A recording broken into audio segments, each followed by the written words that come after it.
Show. Reigning champ, Tim Cat. Timothy Cat. You're listening to Come at me show. Anytime. Come at me, show. Basketball shorts. Come at me, show. Did we say the show is good? Hey, everybody. Here it is. Come at me show. I'm Tim Keck. Have you eaten today? That's my new intro. Have you eaten today? That'll be my tagline. Because I'm concerned. I care. I mother you. I smother you. I just want to make sure you're eating well, eating right, staying healthy, happy, and light, or whatever floats your boat, man. Good vibes all around. An update on me, my move, my life. I moved into a new apartment last pod, you knew. I spent the night in the new place on a mattress surrounded by trash bags because that's how I move all of my stuff, all of my items, all of my clothes. No boxes, just trash bags. And I promised you that I would stretch the move out, and make it as arduous and painful as possible. And I have done that, friends. I have done that, and more so. I spent all last week. Every day I would go over to my old apartment because, reminder, I moved into a new apartment down the street from my old apartment. It's very close. It's within walking distance. And so every day I would go to my old apartment and I would grab some stuff or I would clean something, and then I would come and I would bring it back to my new apartment, my new home, my new thing. And so with all this moving going on, on moving day, when you move, takeout. I recommend a takeout. Order out, order food. You don't want to cook. You're new to this place. You don't really belong there yet. You're still getting comfortable. Now you got to navigate the kitchen and grub up some pasta, boil some old world grains. No, take a break. You deserve it. Order a pizza, order Chinese, take a break. And yeah, I did that. The night I moved in, got some Chinese takeout, and then proceeded to get takeout pretty much every other day last week. Because I was moving every week. I had to. That's what happens when you move. You get takeout. Every day I was dragging this thing out. It was a lot. Of Chinese food and pizza, and I feel terrible. But now I'm trying to rally. Now I finally went to the grocery store. I got my life together. No more takeout for a while. I think I've also burned out. I've burned out on Chinese food. There, I'll say it. I'm over it. Chinese takeout, that is.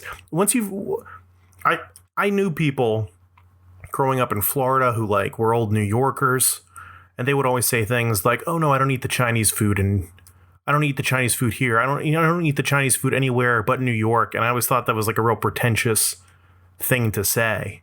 And it still is. It's still a pretentious thing. Chinese takeout's the same everywhere. That's what I've learned. The Chinese takeout in Florida is the same as Chinese takeout in New York. They're all a corner store with frozen stuff that they're tossing in a skillet and beating around with some rice. It's all the same shit.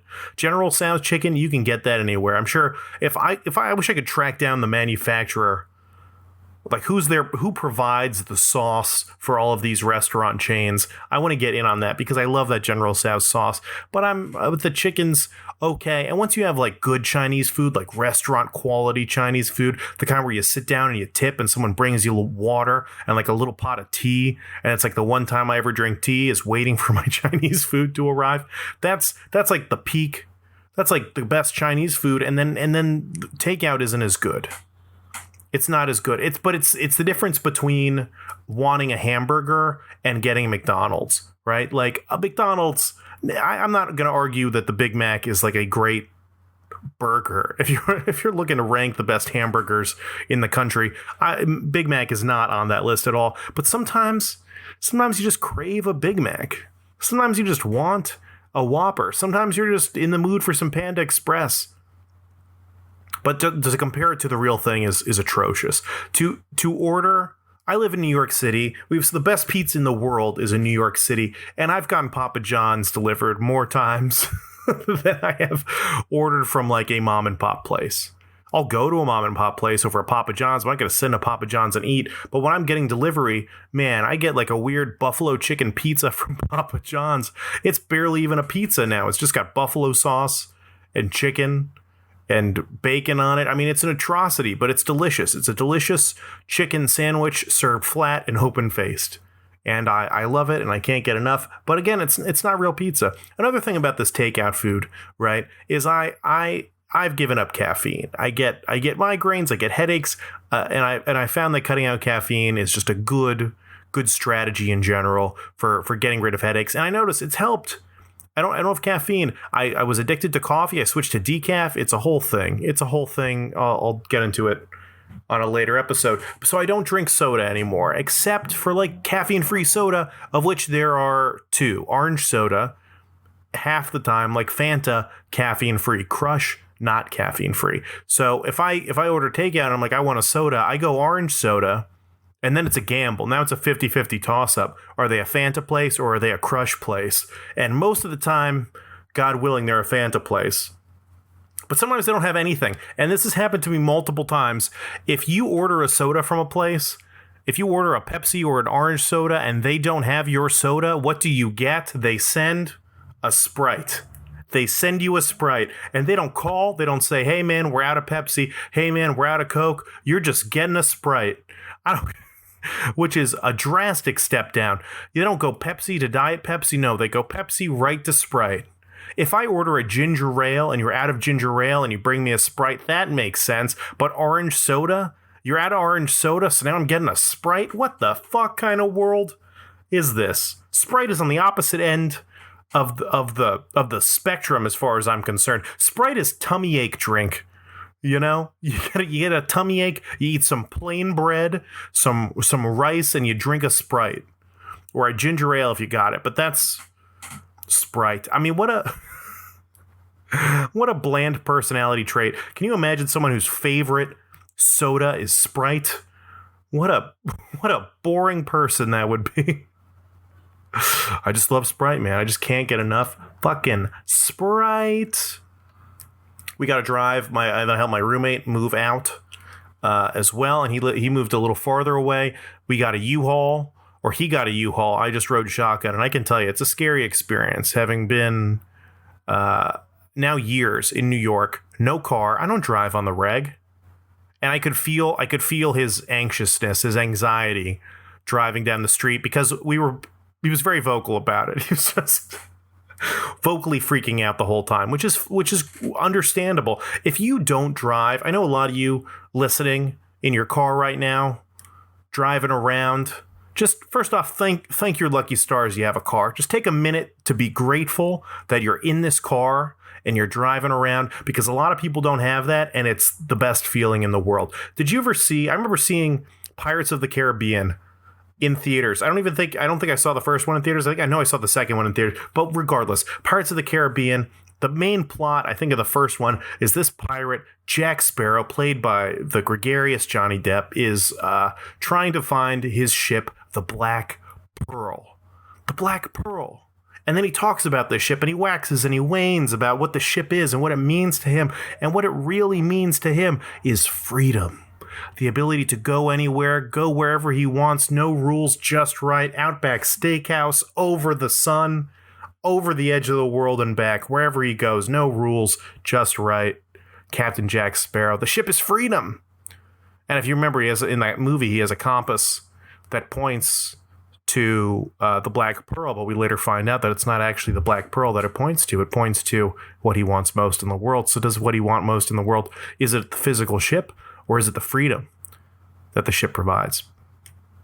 Your car is the ship. Your car is the Black Pearl. You can get in your car and you can go anywhere. And sure, most of us don't. You go to work, you go to the grocery store, you come back. But the fact that at any point you feel like it, you can get in your car and you can just drive and just be gone.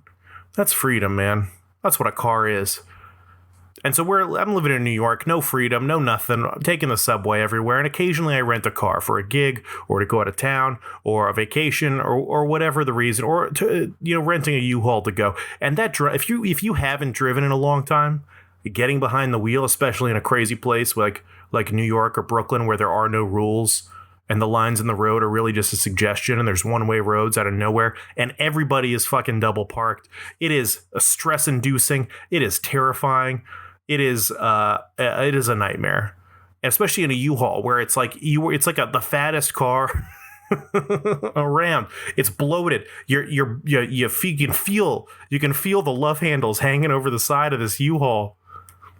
You could just feel driving down the middle of the road. You feel like you're scraping every car along the way on either side. You're just destroying everything in your path. That's a U-Haul. And for some reason, I don't know enough about cars. There's either no shocks in these cars or there's too many shocks. That thing bounces. Every pothole in a U-Haul you recognize. There's no smooth driving U-Hauls out there. Your stuff, the second you get into that car, the second your stuff's loaded up and you turn down the street, your shit is falling all over the place. It's going everywhere. It's a mess. Driving's scary.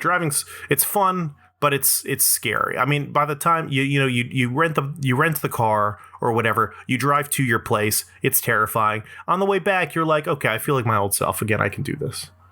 But we're driving around, man, dude, bikers, what the fuck is up with people on bikes? What rules do bikers need? What rules apply to bikers? I don't know. I've never seen a biker acknowledge a stop sign. I've never seen one acknowledge a red light. Bikers just do whatever the fuck they want to do. There should be bike lanes and stuff, but they're going whichever way in the bike lane. They're swerving between cars. They're just cruising through traffic.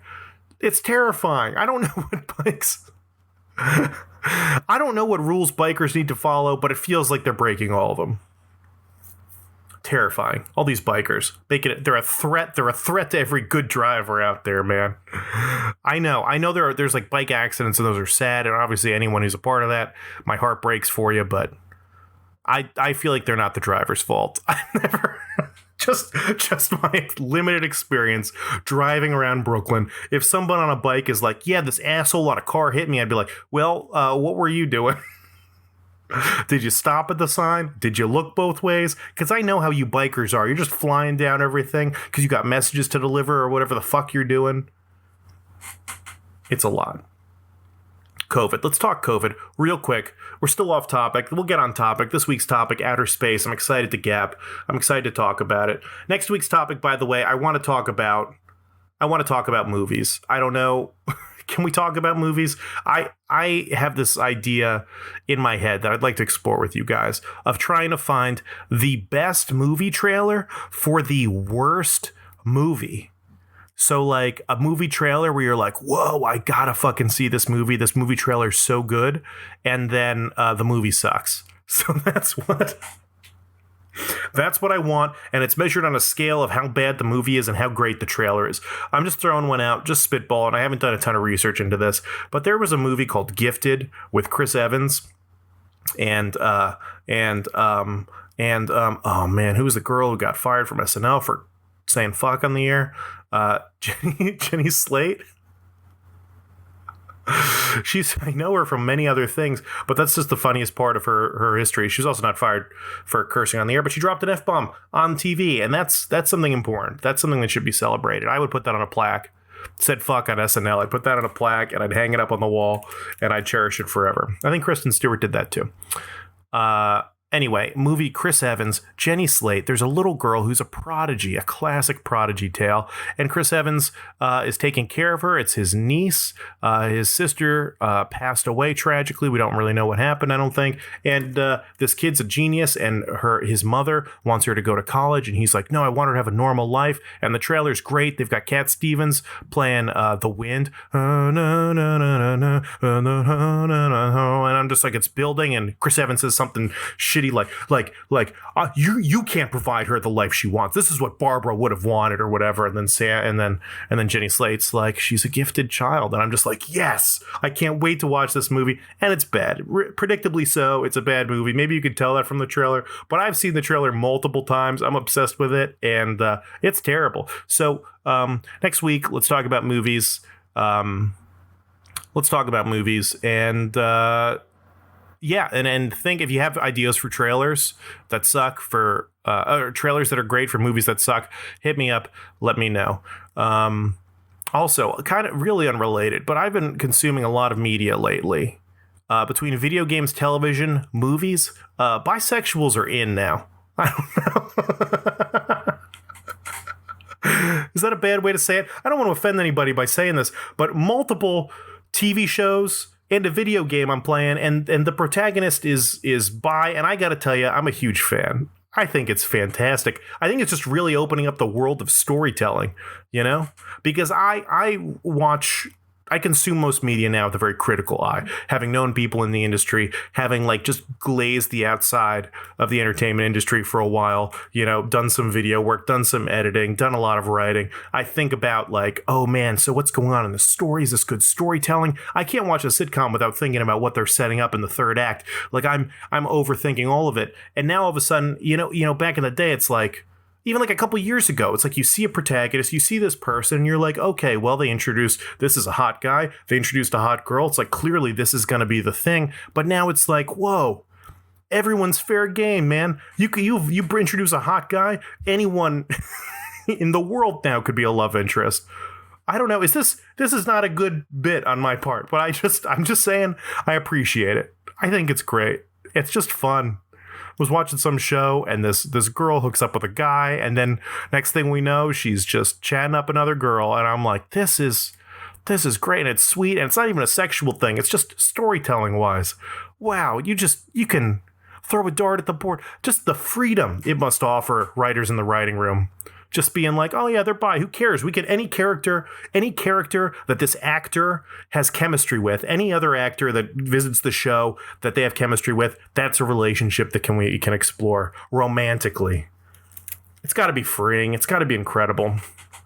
I don't know what percentage of the population is bi, so I don't want to like overrepresent a certain section, but I think every TV show, every piece of media should have bisexual protagonists in it, just to open up the world. Why not? Let's explore it all a little bit. It's great. It's great storytelling. Okay, one less COVID thing. I want to talk COVID before we get on topic again. COVID craziness. It's still happening. Guys, the NBA bubble seems to be doing well. Baseball, it seems like baseball is shutting down. Like whole baseball teams are just getting COVID and not playing. The Marlins were out. I think the Rays were out. I don't know anything about baseball except that they don't give a fuck about COVID. There's no fans in the stands. But other than that, they are just living their lives. They're touring. They're traveling the country. They're staying in hotels. They're not social distancing on their own at all. They just go to a town. They get on a plane. They hang out at a hotel. And then they play some baseball with no fans. And they think everything is going to be cool. It's not. It's crazy. They're stunned that baseball players are getting COVID. I'm not at all. Stand-up's like kind of coming back, and I hate it. I'm confused. I don't understand. There's so many like shows happening outside. They're like, okay, here's an outside stand-up show, and it's like, wait, what are we doing? I thought we were all doing this distance thing. Now I can't visit my parents, and yet people are going to fucking stand-up shows. And I get all these comics. I love stand-up. I love doing stand-up. I can't wait to do stand-up again. But also, I can wait to do stand-up again, all right? You know why? Because I'm a grown-up, okay? Nobody needs... People are like, oh, I have to do this. It's in my blood. It's who I am. It's like, fuck off, you know? People are making sacrifices. You're just encouraging people to hang out. And it's probably fine. You're outside. People are kind of wearing masks. But still, it just seems weird right now, all right? How'd they get to the show? Do they all walk to the show? Are they taking the subway? Are they taking cars? Are we spreading shit that way? I don't know. Maybe this COVID thing is just going to be over in New York. New York's handling a lot better than other places, but I don't know. This whole thing makes me worried. Anyway, got an email from a listener titled Cargo Shorts. Hey, bud, was listening to your fruit episode last week and enjoyed your take on cargo shorts pants. Thank you. Thank you, brother. Why use your hands or strain your shoulders when you have storage in your pants? Even before my being a dad, my closet was full of these. I don't understand the hate. Maybe people are just malnourished because they can't carry snacks around with them because they have no place to store them. Anyway, you should stick it to society and get some. I think I will. Later, bud, Steve. I think I will, Steve. I got to invest in some cargo shorts. Why not? It's time. I love them. It's practicality. Practical. I'm all about the practical. Speaking of, this is my new fashion thing too, by the way, is linen everything. I've just been rocking the linen. Not a straight linen, right? Not just linen, because now we're talking about an ironing disaster, and I don't know how to iron anything. So I get a linen blend. I don't know what it's blended with, poly something. But you can get some linen blend pants, you can get a linen blend shirt, and it's refreshing on a hot day. I cannot recommend it enough. It's not the same as shorts, but I've been wearing linen blend to the office because I have to wear pants, and it's good. It's not as good as shorts, because shorts, below the knee, you're just open and naked and free to the world. So you get to experience all that life really is when you're wearing a pair of shorts. But linen pants, when you get a breeze, the wind goes through everything in a way that it just doesn't with a short. So, like, yes, you're sacrificing lower leg covering, but when a good breeze comes, your normally covered shorts area is going to get some of that breeze. It's gonna go right through, right up the butt, right up the crack, and you're gonna get a nice breathed out pubic area in a way that I cannot recommend enough. So cargo pants for all, linen for all. Guys, let's do it. This episode of Come At Me Show is brought to you by Audible. Do you love reading but hate reading? Then rest those weary eyes and listen to someone else read. Audible does the reading for you, so you don't have to read when you read. Audible. It's like a podcast you have to pay for. Our topic this week, outer space. I gotta tell you, I'm a big fan of outer space, in theory, for sure. I think space is fascinating. I grew up in Countdown County, baby, Florida, East Coast, right by Cape Canaveral. We got the name Countdown County because that's where the shuttles are. The shuttles go up and we count down county. I grew up so close to Cape Canaveral that when a shuttle went off, the windows in our house would rattle. That's how close. We would be inside watching the shuttle launch on TV, and it would go up and up and up, and at a certain point the windows would just start like violently rattling, and that's when we knew, we'll go outside now. We would go outside, and that's when we would be able to see the shuttle coming up over the top of the houses right out into the abyss. It's powerful, man. It's magical. It's heroic. Something about a shuttle going off just gets me pumped. These are explorers. These guys are free. If the car is the symbol of freedom, then what does that make a fucking space shuttle, man? They're so free, they're not even in our atmosphere. They're just out of here.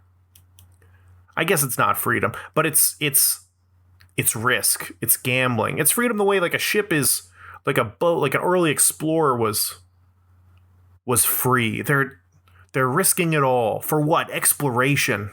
I don't actually know what they're doing. It seems cool. It seems cool to go to space, but I don't know what do we actually get from going to space? I really have no idea. I get that we go and we get to look at our planet, we get to take cool pictures, and you get to test out new flavors of Tang, and eat astronaut ice cream like Dippin' Dots or whatever, and that's cool, and I'm all for that, and I think we should continue to budget astronomical sums of money to encourage Americans to do this. But what are we conducting tests up there? What do they do when they're up there? They just hang out. They just hang out in the International Space Station. In my mind, it's like a fraternity. It's like a crazy fraternity, and everyone speaks different languages, but everyone kind of gets along and starts to understand each other. That's the next frontier of reality TV, is just a space station,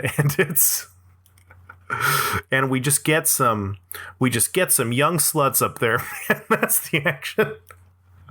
We just get a bunch of fresh college kids. It's like that. There's like that Netflix show that's like Horny Island, whatever the fuck they're calling it.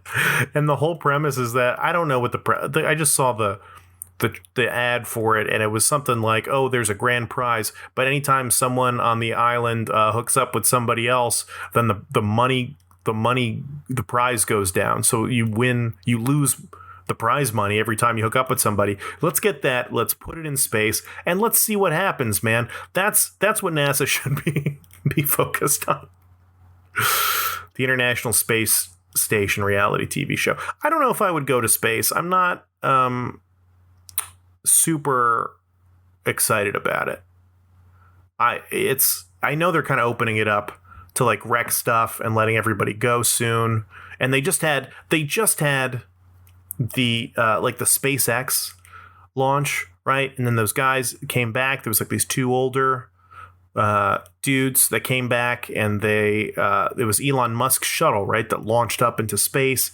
And then these guys came back, and it was cool. And they're hanging out, and they wore these dorky outfits. And these guys, I think the thing that somehow makes this less cool and more interesting is like these guys going into space are all dorks. There's no like jacked. There's no Arnold Schwarzenegger in space, right? There's no Dwayne Johnson getting into a tiny space capsule and going up into space to collect dust samples, right? There's just it's these like nerdy middle-aged guys wearing dorky outfits. I mean, did you see the Tron outfits these guys were wearing coming out of the shuttle? They're just weird. These are weird people. They're weird for wanting to go up into space. Not that space isn't cool and magical, but the idea that you're going to strap yourself into a tiny little box and just go. It's like if just getting in an airplane and not knowing if it's going to land. I guess you have a good idea if it's going to land. I don't know, man. Airplanes scare me a little bit. Space shuttles scare me a lot more. Submarines scare me. I don't like being enclosed in a space. And these lunatics are like, yeah, sign me up. Weld me into this box. Send me up into space where I'm going to spend the next like 3 months in another box with other people who don't speak English. And we're just going to fuck around this whole, I don't know. It's crazy. It's crazy. I know Elon Musk wants to do all this stuff, and he's obsessed with shuttles, and I'm shocked that SpaceX doesn't run on solar power or whatever it is. But I'm not going to be one of these people who's like recreationally flying around the moon anytime soon. Elon already signed a guy up. There's like this rich artist or something who in 2023 he's going to be the first person to take a private shuttle around the moon and come back. And I'm going to wait till like I'm going to wait till it's like till like my kids are doing it. You know, like that's what I'm going to wait for. I'm not in any rush to get out to space. Hey, man, I heard you're talking about space, and I want to lay some knowledge on your listeners, man. Space isn't what NASA or the government tells you it is, man. And I'm not talking about these flat Earth weirdos. Of course the world ain't flat, man. It's a dome on the back of a giant cosmic turtle. We're just floating around space on this giant, mythical, beautiful beast. And I know people are going to say, what about the moon landings, man? We didn't land on the moon or Mars or any of these other places. That's just the back of the turtle. And these Mars probes they just sent out, they aren't sending them to Mars. They're sending to the next turtle down, man. This turtle's all the way down. People just open their eyes, brother, and see we're just floating around on this great cosmic turtle, man. All right, later. Thank you very much. Thank you very much, crazy conspiracy guy. Pretty sure this is the same dude who called in when we were doing the birds. I love a great conspiracy. Turtles all the way down. Sure, why not? I mean, we don't know what's in space. I like the idea of Mars just being another turtle. Like, whatever. You know what I think is funny about all this stuff is like, and I've talked about this before, is like flat earther. It's like, who benefits if the earth is flat? But like, okay, so what if our planet is on the back of a giant turtle? Like, nothing is going to change in my life. I'd still have to go to work tomorrow. Like, nothing. If we just found out that we were just on the back of a giant turtle, I mean, we'd still have jobs. People would still be hungry. Nothing would change. I don't know if that's an argument for anything, but turtles all the way down. I mean, a long time ago, people believed that the Earth was the center of the universe, and now we know it's the sun. And now we know that there's probably other universes out there. And now we also know that UFOs exist. What? Have you heard about this? The government has just confirmed that UFOs exist. They've said this. They've just released it. There's little videos online. You can look at them. They've confirmed that these are real UFOs. That doesn't mean that aliens are real necessarily, but it means that pilots have seen aircraft that don't move the way that any Earth aircraft moves. So either our enemies or whatever other countries are creating these advanced weapons that can somehow go vertical or stay cold and fly super fast. And I don't know all this stuff. I haven't done a deep dive into any of this stuff, but they just came out. That's how crazy 2020 is, right? In the middle of this pandemic, we have so much shit going on. The Pentagon's like, yeah, UFOs are real, and we're all just like, okay, well, who cares? Next thing. That's the least crazy thing we've ever heard of. It's crazy. It's crazy. That's how crazy. We had murder hornets. We forgot about those. Now we have UFOs. No one's talking about it. Whatever. I also think that's like the least crazy thing that could happen. If the government came out and said that aliens are real, would you freak out at all? I don't think I would. They clearly want nothing to do with us. That's what I think. The universe is gigantic. We could be on the backs of turtles, but then if we are, these turtles want nothing to do with us. I think aliens have taken a look and they've decided, we're not interested. We're not interested in this. I read this weird like sci-fi book a while back by Brendan Sanderson. I shouldn't even say the name. I don't want to ruin it for anybody.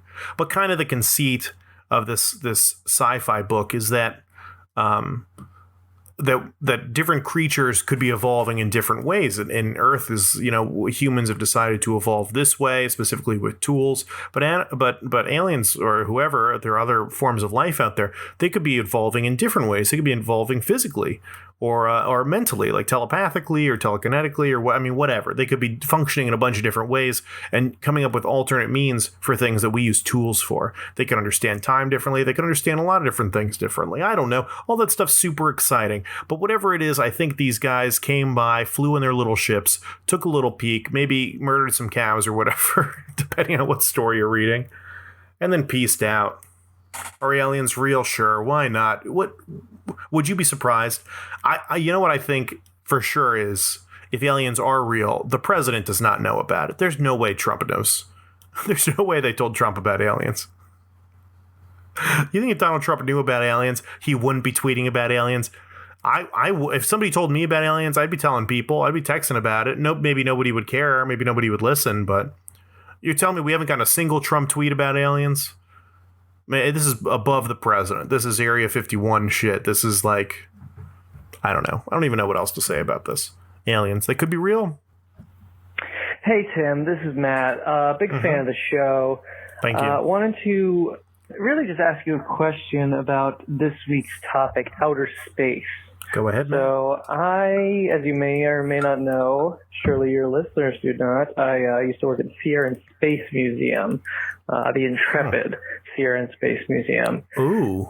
They have the shuttle Columbia. No. Shit, one of the space shuttles. I honestly can't remember. I blocked out a lot of that job. That space shuttle never went to space. I have been inside of that space shuttle when I worked there. That's cool. Is it okay for me to say I have been into a space shuttle, even though that space shuttle itself was built, the first one built almost as a prototype, never went to space? Sometimes I feel a little weird about it. Is it even really a space shuttle? I don't know. Really just want your advice on this. Big fan of the show. Bye. Hey, thanks, man. Appreciate it. Big fan of you. Okay, so I go the Space Shuttle Pavilion on the Intrepid Sea, Air, and Space Museum Complex. This is like a whole museum that's just on like a battleship. It's sweet. I've never been, but it sounds awesome. Turning any old thing into a new thing excites me. I'm all about like a bus that got turned into an RV or like an old Explorer that got turned an old submarine or whatever that got turned into a museum. I like a modern twist on the shell of an old thing. The Space Shuttle Pavilion showcases the Space Shuttle Enterprise, the prototype NASA orbiter that paved the way for the Space Shuttle program. So yeah, man, you were on a space shuttle. This is a real... They're using the word space shuttle in this website. It's a space shuttle. The Enterprise, it doesn't need to go to space to be a space shuttle, though. So you haven't been in space. If that's what the question is, are you an astronaut? No, you're not an astronaut. You're just a guy who's been on the space shuttle, which is cool, man. It's like a real... They made it... It looks like it's a prototype. Original artifacts, photographs, films. I mean, that's sick, man. That's cool. Brag to everybody. Tell everyone you've touched a space shuttle. Maybe I've touched a space shuttle. I actually don't remember. But I think that's a very rare thing, and not a lot of people get to do that. And they're weird and they're cool. And I've done like some NASA tours and stuff like that. And just seeing these crazy vessels, man. Even like if when you get on an airplane and you're walking through like the door to get on the ship. Not the ship, the airplane. You're getting on the airplane and you see how thick like the walls are. The walls of like the airplane are like a foot thick, and then they seal you in and there's like it's crazy. I just take it for granted. But if you ever think about like the mechanics behind an airplane, they're insane. It's even more insane for a space shuttle, man. They've got all these little tiles, the amount of friction and heat that the shuttle has to deal with. Compared to an airplane, it's crazy. It's astronomical. I mean, these are incredible ships. I just want to get to the point where it's like Star Wars or something, where you can take off and land in the same ship. And I guess they kind of do that. But they've got like booster rockets, and then they've got that big white thing attached that's just extra fuel just to get out of the atmosphere. But you can't just get in a little space shuttle and on its own just go up and then come back down all in one piece. And these guys, even the guys from the SpaceX landing, people are always landing in the ocean. I don't feel like I've never seen like, do space shuttles ever just land on their own, or do they always just crash in the water? I think that seems to be the vibe, which seems kind of lame to me. I know it's like, it makes sense and it's probably the safest thing to do, but can you imagine being in a spacecraft and you go up to outer space and you're hanging out on a space station and there's all this fancy technology you're surrounded with, and the best thing they could come up with for a landing is water? They're like, cool, how about a parachute and some water? I would be so upset if they were just like, oh, the only solution we've come up with is a parachute. Elon Musk can't do better than just a parachute into the ocean. We can't have wheels. We don't have like a hovering thing. We don't have like some helicopter blades that pop out the top and like glide these guys home. We can't do something like that. We can't get fancy. Anyway, I'm impressed. Anyone who's been on a space shuttle, you're in rare air. You're a rare breed, and you did it. And you should be proud of that. You should be telling everybody that. You should get a NASA shirt, and you should walk around. You should bring it up every goddamn day. I was on a space shuttle. Did you go to space? No, but I was on the shuttle. It's just more than you can say.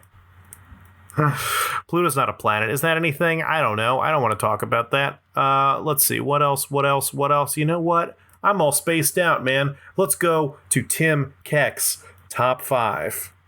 This week on Tim Keck's Top 5, I'm getting a little crazy. Not too crazy. Here we go. Tim Keck's Top 5 things I do in outer space. Now, I'm taking a lot of liberties with this. Obviously, it's hard to get to outer space. I've already expressed my fears of venturing into the great beyond of outer space. But let's just say I had the ability to go to outer space and pretty much do what I want to do. Number 5 on this list, I'm doing a kickflip, baby. I'm a terrible skateboarder. I was never very good. I have a longboard now. I wiped out on it 2 years ago, and I haven't ridden it since. Skateboarding is scary, kind of the way that space is scary. It's another, like a space shuttle or an airplane scary. It's another vehicle that I get on, and I don't know what's going to happen.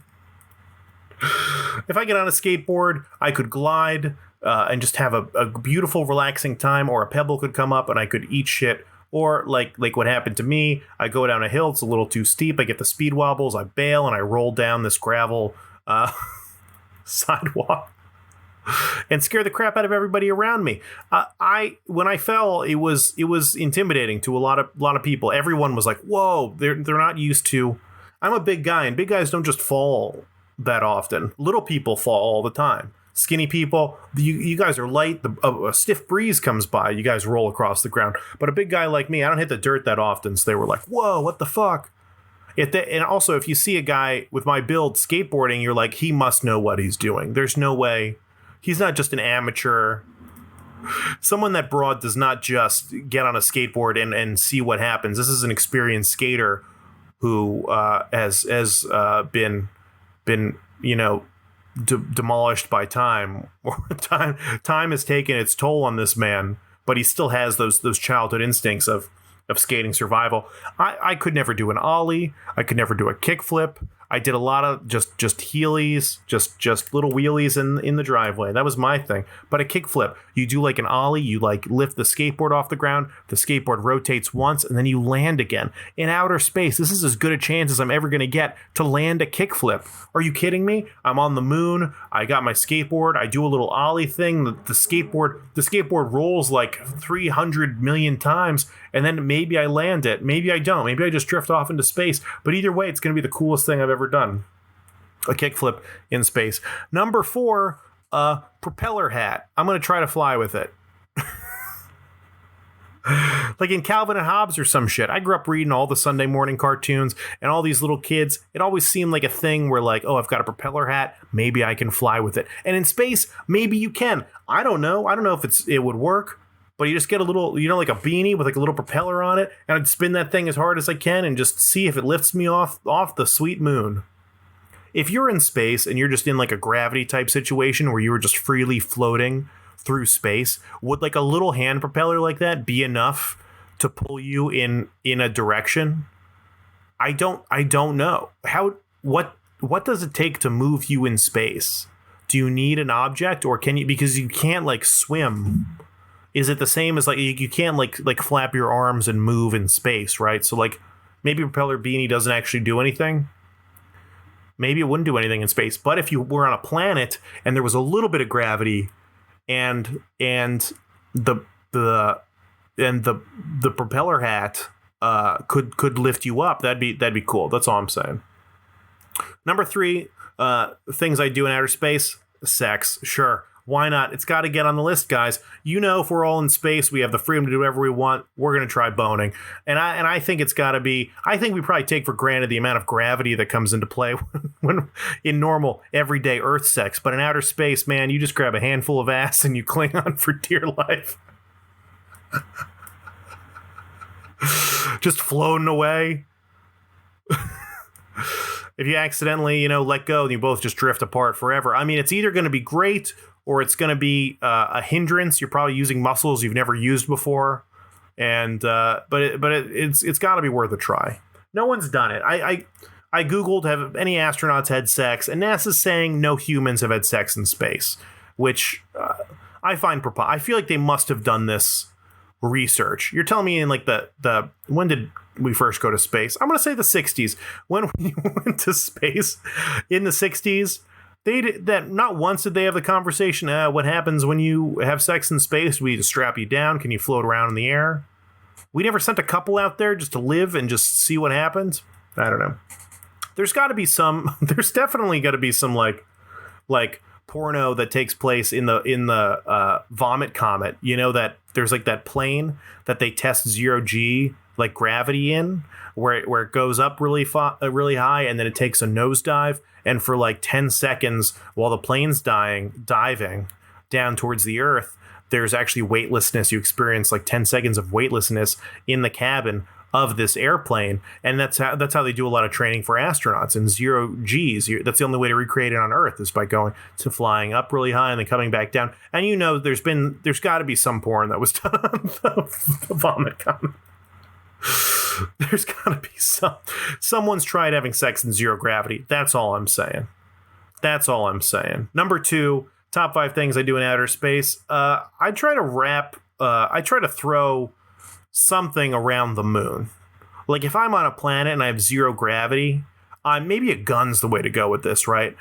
There's got to be a planet out there where I could shoot a gun and the bullet would fly, and it would fly straight, and the gravity isn't strong enough to like pull it down to the Earth, so it just keeps flying forever. But eventually, because the planet's round, or the turtle is round, it won't fly out of the atmosphere. It'll like cling to the atmosphere. So it's like enough gravity not to bring it to the ground, but enough gravity to wrap it around the Earth. So I could like shoot a bullet, or let's say throw a frisbee. It would go all the way around the planet and then get back to me. How cool would that be? That's like the coolest thing ever. Like shooting someone sneaking up behind you, you shoot a bullet in front of you, it wraps around the entire planet and hits them. That's so cool. Gotta try it. Maybe not bullet, but I'd go baseball or something. Number 5, top 5 things I do in outer space. I'm gonna dunk. That's my plan. I'm bringing a basketball up there, and I'm hitting the most awesome Michael Jordan impression of all time. Tongue out from the baseline, and the baseline's on the other side of the planet, and I'm just coming out of nowhere, just hanging in the air forever, and then throwing that thing down with authority. Amen, man. That's how I live my life, one dunk at a time, and space is no different. I'm dunking a basketball. Timcast's top 5 things I do in outer space. Number 5, a kickflip. Number 4, propeller hat. I'm going to try to fly with it. Number 3, sex. Number 2, wrap a ball around the moon or a gun. Or number 1, dunk. And that's it. That's our show this week, guys. Thank you very much for listening. Tell everybody about the show. I appreciate it. Call in next week. Email for next week's show. We're talking movies. Everyone, have a great rest of the week. And the king stays king. Bye.